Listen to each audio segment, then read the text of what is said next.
I talk, you listen. Welcome to my one-man panel of madness.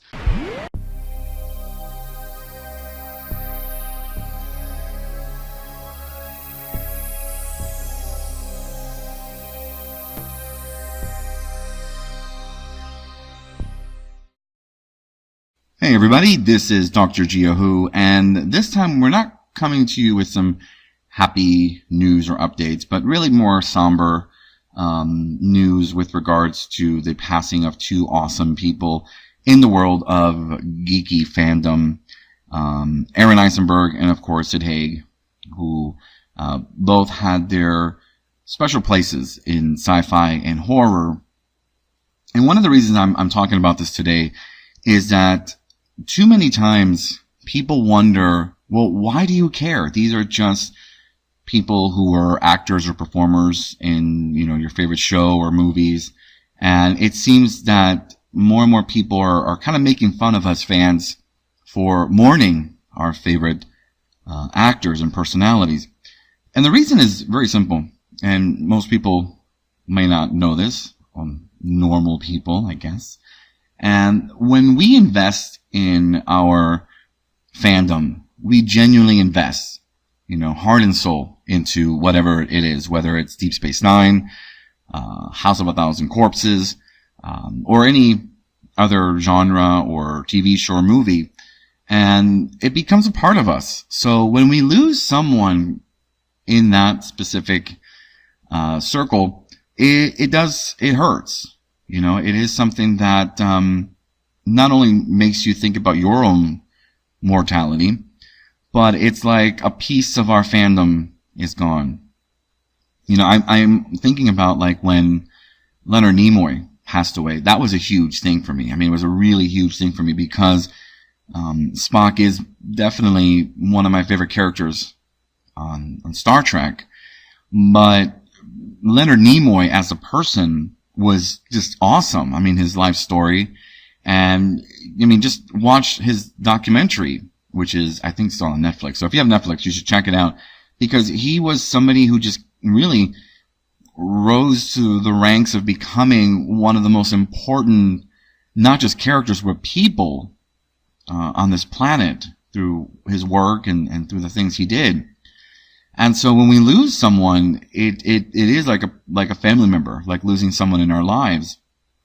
So, Aron, for example, he was Nog on Star Trek Deep Space Nine. Now, Star Trek Deep Space Nine, I have to say, is definitely my favorite Star Trek series. And I mean, I love them all equally. They're all great. The classic series is the classic series. It's where it all began. Next Generation, I love watching Next Generation. I love Picard. I can't wait to see the new series, Star Trek Picard. Voyager, I just remember I was in school at the time. I was in film school for the first year or second year. I can't remember, so long ago. But, I remember watching it with roommates and I did like it. I love the fact that it was for once we had a female captain. But Deep Space Nine, I remember exactly where I was when the show premiered. I was living in Puerto Rico in this little city called Caguas. And I know my parents had an activity going on, and I excused myself because I had this amazing thing I had to watch, and that was Star Trek Deep Space Nine. It was The Emissary. So I remember it. I also remember where I was when the series ended, and I was living off Highway 27 in Florida. Right off, I think it's I don't know if it's interstate or not, but it was 192. So if you're from Florida or family members listening to this, you know what I'm talking about. And I remember it was very sad for me to see it go. And Nog was a character who just really, he was a Ferengi, a person who was all about money. His whole culture is based on money and finances. And you would never think of him becoming a Starfleet officer, and I mean, he pretty much had to beg Captain Sisko you have to have somebody kind of sponsor you to get into Starfleet. And seeing him go from this mischievous young man, this boy, who even in the first episode gets arrested for breaking into, I think it's a store or the infirmary, to steal stuff, to then becoming this Starfleet officer and finally losing his leg in battle, and then having to deal with that as a disabled Ferengi and still become a Starfleet officer. I mean, he just had one of these amazing story arcs that it was just, I at least have not seen that in Star Trek, and that was the great thing about Deep Space Nine. It was a great way to have every character have an amazing journey, whether it was Kira or Dax. So it was really nice. And just the person himself, Aron himself, he loved life. He was somebody who, at 14 years old had to have go through kidney dialysis and was born with one kidney and had recently a new kidney transplant back in 2015. So he had his own personal struggles, so to go through all these struggles and produce that kind of performance and work. So he was, again, like Leonard Nimoy, not just a great actor or character, but someone who, really inspired the fans. And I was a bit saddened because I haven't been able to make it to a Star Trek convention in a long time. So I haven't been able to meet him personally, but I was really, it was really lovely to see all the people talk about, his, involvement with the fans and so forth. So, I may not have met him in this life, but maybe next life, who knows. And Sid Haig, it was funny because he is somebody that I have seen multiple times at conventions. And I remember one time I was looking at, and this was like 4 years ago, I was at a LA Sci-fi convention, and it was one I used to go to like I think it came out like every few months, like every 4 or 5 months, it was a new one. And I was looking for a comic book of, I think it was a Green Hornet comic book.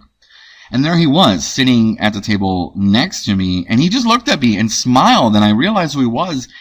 And I got freaked out because I'm like, that's Captain Spaulding, and he was also in a movie that not many people know, but it's actually a colorized 3D version of Night of the Living Dead. And I have that. I bought it way before I was a fan of Sid, but I think most of his fame probably comes from House of a Thousand Corpses, which he just gave a really fun performance in.